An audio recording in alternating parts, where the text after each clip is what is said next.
Along with that stay-at-home order, the governor also announced several drive-through testing sites are opening up today. WMAR 2 News' Abby Isaacs joins us now from Glen Burnie with information on these sites and how you can get tested.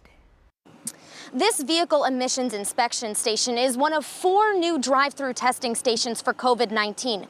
But because there's limited availability of testing, there's several guidelines to be eligible to get tested here. We have reached a critical turning point. New testing sites across Maryland aim to stop the spread of COVID-19.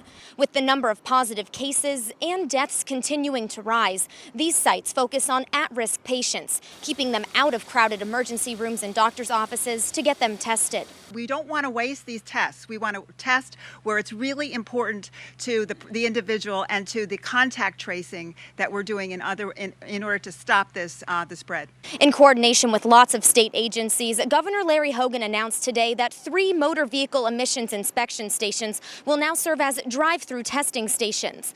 Their locations are in Glen Burnie, Bel Air, and Waldorf. But these tests are not for everyone. I want to stress that the testing allotment in Maryland and across America is still limited, and testing at these sites is strictly limited to those with a referral from their healthcare provider or doctor and who have an appointment to be tested. This testing is for people with symptoms and people who are over 65, healthcare workers or first responders, people who live in group homes, or people who are determined by their healthcare provider to be medically unstable.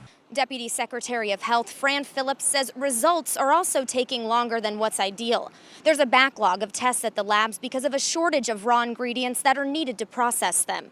The state lab has prioritized for urgently needed testing, and that's for hospitalized patients primarily, or in these cluster investigations. Those are ones that we prioritize our state lab to do that we can turn around in less than 24 hours.